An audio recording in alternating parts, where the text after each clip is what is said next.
When you start as a carpenter, especially from a tool background, you want to build these amazing, beautiful, multi-million-dollar homes. You want to be able to achieve that for yourself personally, because that's what you started your business for in the beginning. This is Tim from Kai Konstruct, and he and his company are responsible for building beautiful homes, one of which was featured on Open Homes Australia. Yet there's more to his story than what gets seen on both TV and across social media. Kai Konstruct became all-consuming, and that's when it started being less enjoyable. All these projects, people like right at the end, they're like, oh man, that video looks awesome and all the rest of it. And in my head, I'm thinking that was 3.5 years of my life. This is the first installment of our 3-part conversation with Tim, beginning with such a must-listen topic for all builders. What's the key problem you see around with perception in the building industry? Perception's a killer, man. Like every business owner is trying to work out, especially builders, like, am I taking the right trajectory? Am I growing in the right direction? Am I doing the right projects? Like, you hop on Instagram to either do a post, and I have a lot of friends as builders now that I actually talk to and find out the background before it. Before that, I used to look at all these other builders that I wanted and aspired to and respected, and peers and older builders that have built some incredible homes and achieved so much. And I'm thinking, like, why am I not there yet? Or how can I get there? How can I grow to be bigger and bigger? And maybe not as a business, but bigger dreams and bigger aspirations. And then when you look at that, you can, like, I personally got frustrated because I'm very impatient in regards to what I want to achieve and what I want to build and the legacy around that. And it can really jade the goals that you have, or really, you might be struggling in a project, or you may not have quoted it properly, or things have just gone sideways. Like COVID was a great indicator in the industry that's never seen before.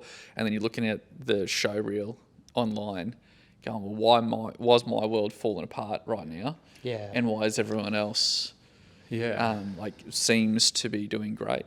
I mean, Instagram and Facebook, we use it, right, to promote our businesses and promote our clients. So it's a funny thing, but I try not to consume it, because even from a personal level, that's what's going on. You see other people achieving things.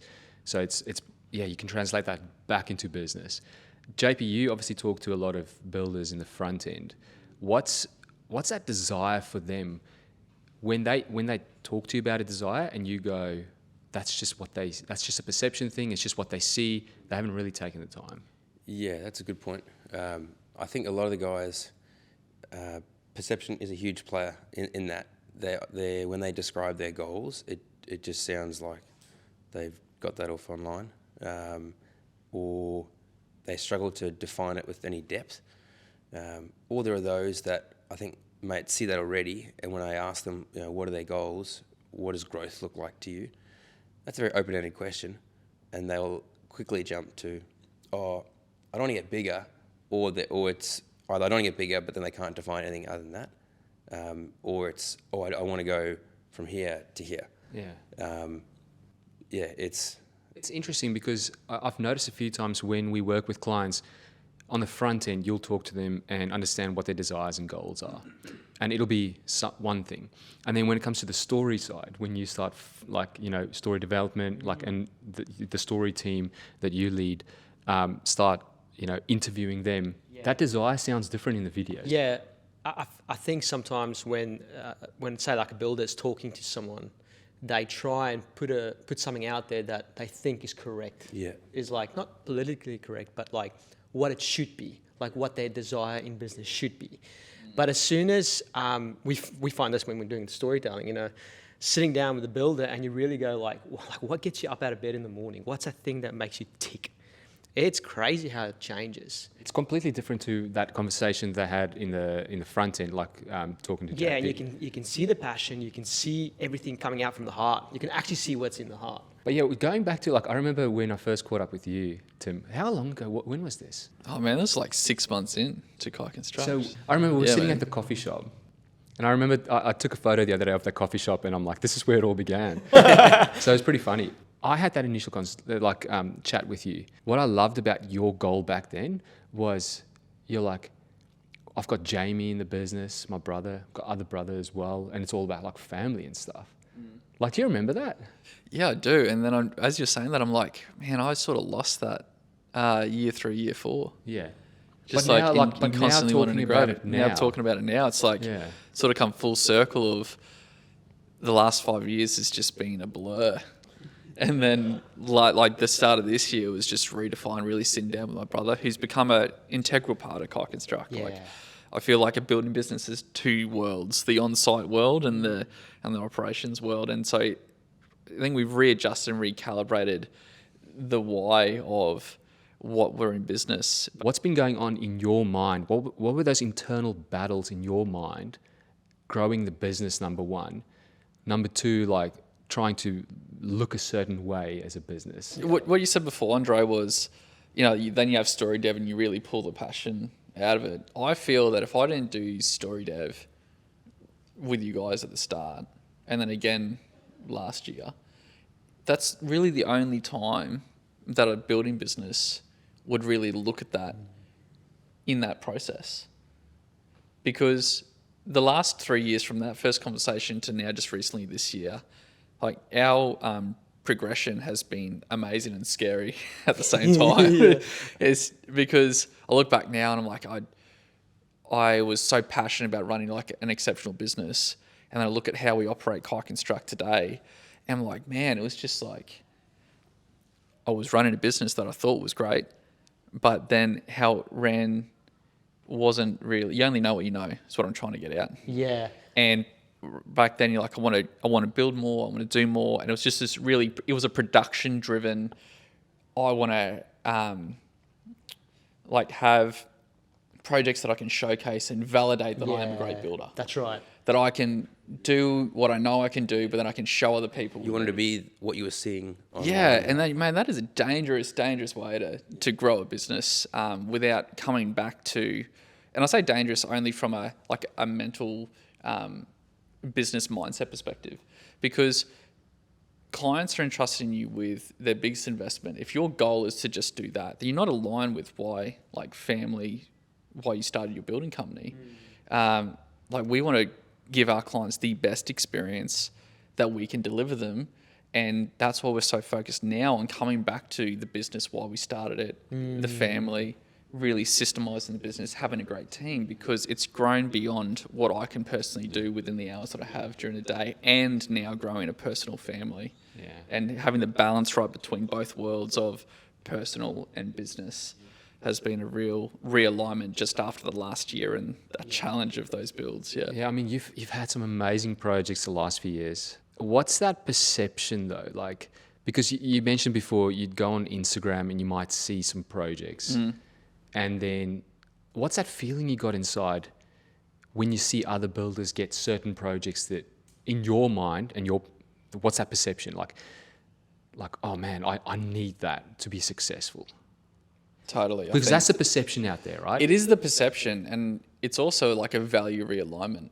Like when you start as a carpenter, especially from a tool background, you want to build these amazing, beautiful, multi-million-dollar homes, and you want to be able to achieve that for yourself personally, because that's what you started your business for in the beginning.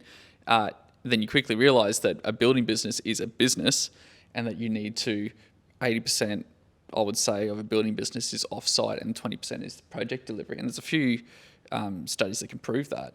But then understanding that when you finish those projects, you have those great videos and you have those great photos, and you've reached that point where you dreamt about right at the start, then you're like, huh, Now what? that's interesting. Is it a good feeling, or is it like an empty feeling? It's a double-edged sword. It's like, man, like we pulled that off during, like when we started Mountain Home, it was day one of COVID. That's of the right. lockdown, I day remember one. that. Oh, So man. just before you Yeah. go Mountain Home, what was the project before that? Just paint a picture of what that was. I think we budget-wise, met when all I was that. doing like an outdoor area. Yeah. One, just when Kai Konstruct And first started. that's how we create your overview story. Dude, totally. Yeah. And I was like, you guys are nuts if you think you're going to like... What visuals are you going to use? Yeah. Yeah, it was good. But the thing, if you look back at your story, I think the thing that always just sticks in my mind is like the why you started that story. Yeah. And it was so strong with your first child, Kai. You know, Oh, when he was totally. born, Yeah. and you had to take this move, and you started the business because of family. Yeah. But I think just something that would be awesome is to kind of just have Tim kind of run through from when he started the business, maybe just like key checkpoints throughout of 100%. how your mind shifted. So maybe like when you started, it was like, okay, cool, I just want to achieve this. And then what your thinking was, and then just briefly run us through to like now and how you see that now. Yeah, that's a brace yourself for So it. even if it's just like maybe like 4 different key Yeah. reflection, Yep. realization moments throughout your whole Kai Construct journey. So Kai Konstruct obviously started when we found out we were going to be parents. I was in a project management role doing crazy hours, and I thought there's got to be a better solution. I'll start a business, have all the free time in the world, decide on what I'm going to do. This is going to be awesome. I do not recommend. I've actually had 2 guys that I spoke to this year who just started a family and want to start their own business. And I'm like, just heads up, you're combining 2 massive time chunks that are required. And of What's your harder, time. business or a baby? Starting a business or a baby? I would say being a present father is one of the most difficult things you can do while running a building business and growing a building business. That that's a big balancing point. Yeah, sorry, I just threw you off track. No, that's cool, because I'm just reflecting on this. Like, the last 5 years is a blur, and you want to be a present parent, so you just reiterate what you're doing. So yeah, we started Kai Konstruct, and then I started like a networking group. Ran into you guys. That was my first job. Was a couple of friends of mine. It all starts. Do bits and pieces. Fitted out a 20-foot shipping container. Worked out of that on the farm, and then did that outdoor project. Then we tripled the size of it, so it was like a $60,000 outdoor. Went to a $300,000 to $400,000 reno. That's when Jamie started coming on board. That's when actually we met, when Jamie was starting to work full time. It's like, this is great. This is why I want to start the business. Yeah, working with family, doing something for the family. And then jumped straight from that one, and Lauren was working in the business. So we started it together. So Lauren and I own Kai Konstruct. Jamie is a part of Kai Konstruct at such a high level. And we just thought, and then my younger brother was working, Jeremy, who's now overseas. And it was just a really good environment. I loved the first 2 years, genuinely, every single aspect of it. I was doing what I wanted to do. I had my own company. I didn't mind working the 90, 100-hour weeks because it was working towards something. And you have that fire and that motivation at the start, right? And so the trick long-term is managing that. So then we went from that project, beautiful clients. You guys did a testimonial. I'm actually seeing them tomorrow. Like, just great, great relationships. I'm like, this is what it's supposed to be. The next project between that and Mountain Home was a difficult project. That was when I was still learning how to manage client expectations, communication. Council got in the road in the middle of it, and it just turned into a nightmare. And that was a really quick check on, you need to understand your contracts, you need to understand how you build, you need to be upfront and provide value to your clients and know what you're doing. And that really refocused me, going, okay, I need to start working on how I run this business. We increased our team. We did Mountain Home. So that went from that price bracket to 4 times the project spend on that project. And if anyone hasn't watched it, it's on the top of the Currumbin Mountain, at the top of Tommy Wind. And it is a difficult site. And it rained and rained. It was COVID. It was actually probably easier to build at the start of COVID because suppliers are still around. There's still trades looking for work. And we delivered that, and it was an exceptional outcome. Lauren was involved in it. And then at that point, we started the next project at the bottom of Currumbin Mountain, Kingfisher, which is an incredible project to be a part of. It's just insane. Like, there's nothing that's going to really be built like that in Currumbin, I feel, just what the time has been put in. And then Lauren and I decided that, Kai was coming to site, like on site. We would, transferring cars. Like, I can take Kai in the morning, and then you can go do the interior selections. And then Kai Konstruct became all-consuming. And that's when it started being less enjoyable. Again, have all the photos, team, crushing it, like on site, really proud of what we're doing. And then it's the drive and the desire in the business shifted because it was starting to eat and take away from what the personal side of life with Lauren and Kai. Yeah. And so we decided that Lauren would step out of the business and be a full-time mum, which she's amazing at, and she's a great supporter. And Kai flourished after that, you know. So, and yeah, we had great clients all the way through, man. Yeah. We talk to a lot of builders and they mention your name, right? Yeah. And they see Mountain Home, like the mini documentary we did on that, and then this one.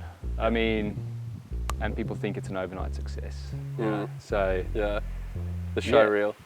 Yeah, because I guess we're like in this Instagram world, right? Like basically everyone goes on Instagram every single day and they just see the highlight, they see the best little golden and bits of someone's to them life. it looks instant because they haven't seen that before. Yeah. And then bang, all of a sudden they see this finished product. I think like building's always in the rearview mirror. It's like you see something now. So you see this beautiful project Karumba and we're almost finished 3 days. I'm like, wow, it's like we're doing it. It's great. It's overnight. It's like this started 3 years ago. Yeah. So it's like this compounding investment, compounding interest. It's like no builder got to where they got to or got to the projects or caliber of work that they're doing just right then. It's always a combination of things that have led up to that point of either experiences as a carpenter or a builder and then, you know, journeys of smaller projects to bigger projects to bigger projects. It's not even the size of the project. Like you move the money or the type of project, it's just like the showreel of Instagram, and I get sucked into it too sometimes. Like sometimes, like the ebbs and flows of construction, it's like, oh, today is not like burn the bridge day, which having a good laugh about in business is like, oh, I'm done building, I'm finished, like that's all over. Then you rock up on site the next day, I'm like, oh, I actually like building. It's actually come really, really nice. So the overnight success thing, I think is like take a massive grain of salt with that because what you're seeing here is the thing is not just me. I had a whole team that's worked alongside myself and Lauren and the drive of the business and why they're doing it. And it's a combination of effort and continual relentless focus. Like you don't deliver something like this in this time frame, in this climate without having focus for yourself personally in business or the direction you wanted to do. And then also your team. You know what? And I'll share this. So last week I was at a coffee shop and there's a younger builder, and I've seen this stuff as well. He came up to me and was like, dude, you're crushing it. Like, I've looked up to you all the time. And I'm like, and I felt really guilty because I'm like, let me just break it down for you, mate. Like, I really appreciate the feedback. Thank you for like sharing your feedback of what you see Kai Konstruct. I'm like, it's not all roses. And if you want to do what you're doing, like be prepared to put in the hard work and don't not reach out and have that conversation. This is because there has been really, really hard times in Kai Konstruct and phenomenal times in the business as well. So why are you saying that for him? Like, why do you're almost like suggesting to him to like reach out? Yeah. Why do you want to see him like basically do better? Yeah, well, because he's like, I want to do big projects, and I'll go, okay, you can do big projects, but work on your business first and then scale and do the projects. I said to him, mate, bigger projects, bigger problems. Whether it's numbers, whether it's trades, whether it's scope, all the rest of it. Doesn't mean you shouldn't do it, but just know what you're going into. And I said to him, mate, if you want to like have a chat about it, just give me a call. Like, let's run through it because I don't want to see him fail in business because he didn't know something because he felt that he couldn't reach out or ask that question from another business. And I think a lot of guys think, they can't reach out. Yeah. Like, I can't talk to those guys. Like, he's above my level. Oh, totally. You need to wipe that ego off the table. Because I said to him, it's like, what you're doing to me right now, I did to my mentor when I'm like, So don't. good. But how many like, times just do your have thing. we all done that? And then you meet the person and you're like, you're just a human being. Oh, and you know what? Yeah. You're a really nice guy. I thought you'd be like, Oh, thanks, Dave. yeah, 100% JP. Yeah. One of my mentors, and there's another pivotal point, of getting like a mentor. I had him for 2 years. He said to me, he's like, you're so young. He's like, don't look at this success of business and $1 million builder and like, or like making millions of dollars or things like that. It's like, you remove that. It's like, it's incremental steps.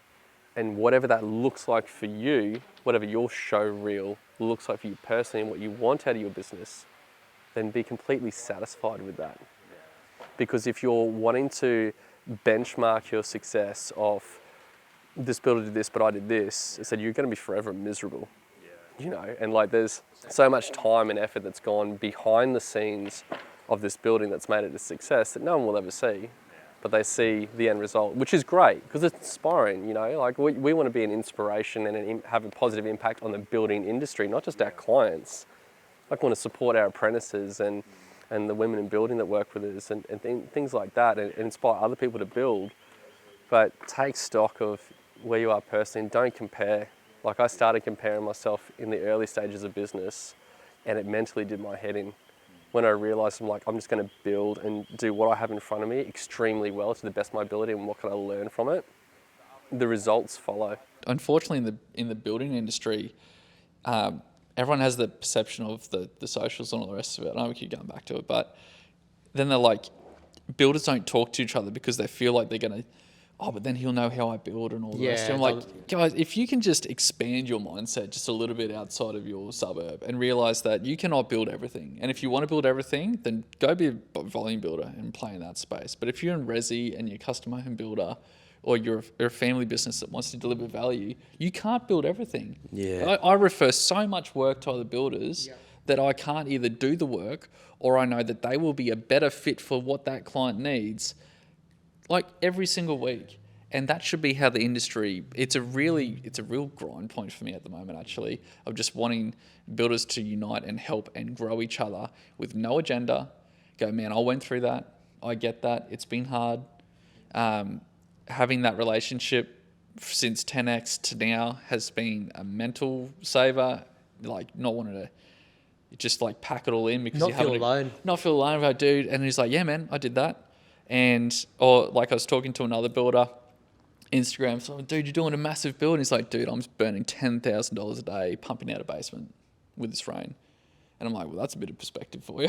You know what I mean? Yeah. So it's like, it's all, it's like, I think builders need to really support each other. Yeah. And there is so much experience that should be shared that isn't being shared. And there's so much older generation builders that have left the industry over the last 2 years because of just that, one, they don't need to build anymore. And two, I don't blame them.